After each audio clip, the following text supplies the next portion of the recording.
The UFC rankings are out, and New York City changed the game. I'm Matt Parrino. I was Forrest Griffin, but I've been canned. Roll to the film of Matt with his new buddy. Apparently found somebody to replace me, but hey, that's the way it goes.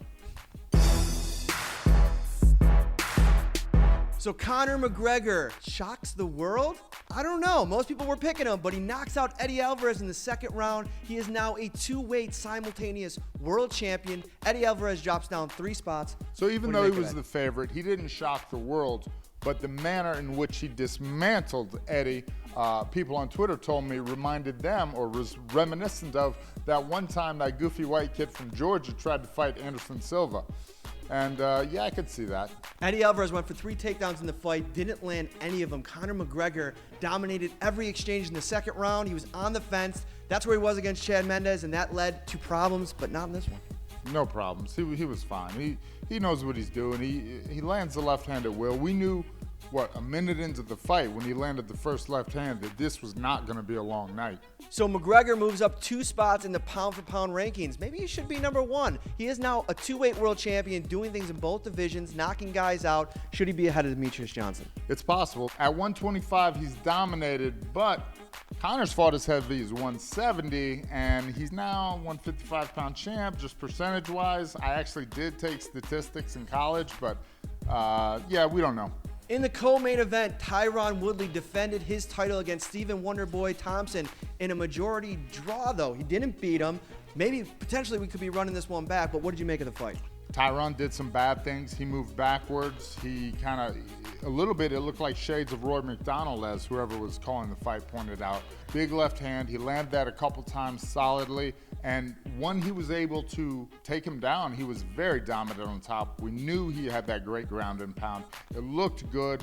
The only mistake he really made in the fight was trying that guillotine. He probably could have finished him. Wonderboy moves up to number 1, passing Robbie Lawler, who got knocked out by Woodley. So now you got Damian Maia out there, who's been winning fights left and right. He wants that shot, but we could be running back this fight. Yep, Damian Maia getting screwed over. That's the way it goes. That's the business, guys. Sorry. Speaking of business, Joanna Jędrzejczyk was doing work on Saturday night, landed 171 significant strikes to 50 for Karolina Kowalkiewicz.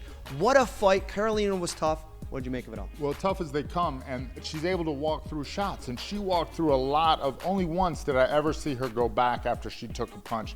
Again, she's tough. If she rounds her game out maybe a little more, works on her speed and movement, she can maybe run that back and take that. Joanna moves up 1 spot. Don't tell Joanna I said that, though. Do not tell her, seriously. Nobody show her this. She moves up 1 spot in the pound-for-pound rankings to number 7 behind Stipe Miocic. Joanna is a freak of nature. I mean, she's out there, her significant strikes landed, and the rate at which she is throwing them, the volume is incredible. She's one of the best in the business to do it.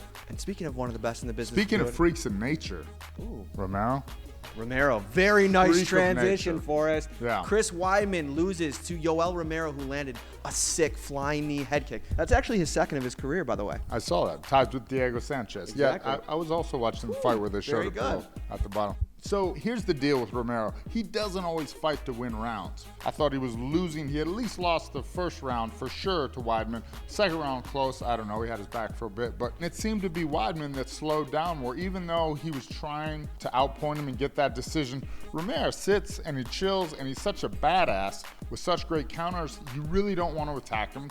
You can't take him down. What a bad dude. What a tough matchup. And he sees that moment, and when the moment's there, he never rushes it. Right? He can be boring at times. Even against Machida, I thought he was a little boring. He never rushes it, but when the moment's there, he doesn't miss it, and he stops guys. Finally, new look top 4. Wyman moves down to number 4. Romero takes the number 1 spot. Rockhold at 2. Jacare at 3. Who should be next for the champ, Michael Bisping? I have no idea. Bisping's been a good negotiator. Bisping's going to figure out who he can build the best fight with. If I was Bisping, I might try to run it back with Rockhold or anybody that's basically not Romero. Miesha Tate. What a legendary career, one of the pioneers of women's MMA, called it a career. Saturday night, she retired after losing to Rocky Pennington. Rocky moves up to number 5 in the women's bantamweight division. First talk about Tate, and then what are your impressions of Pennington? Well, yeah, when an athlete quits, retires, you can never kind of question where they're at. This is a very tough sport, and what I tell these guys and gals that come in is this is your forever body, and when you're done, you're done. There's no point in pushing past that. She had a great career. She said herself she's been doing this for 10 years. She looked a little lackluster in this fight for sure. Some of it was Raquel's speed, but some of it was just it's been a long road. And for Rocky at number 5, what can she do in this division? What kind of damage can she make? She's got some great boxing and some decent kickboxing, and her takedown defense is good.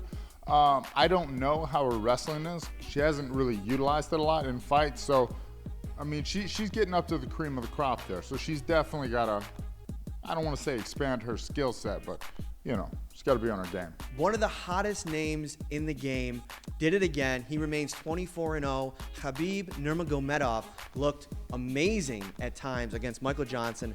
Ragdolled him a bit, mauled him on the mat, finished him by submission in the second round. Sure. Or in the third round, but what did you think of it? Well, I thought he definitely showed some openings, and I thought Michael Johnson, half-inch less reach than Conor. The same speed Conor has. I don't know about the power, but he does not have Conor's timing, confidence, and he's actually not as big and strong of a guy as Conor. I think Conor can beat Khabib. And the reason that we're skipping right to that is because that's the matchup, folks. It looks like it. Khabib called him out. Conor McGregor's now the lightweight champion. That could be. But is he going to go? Does he have to go defend at 45 now? Does he move up to 70?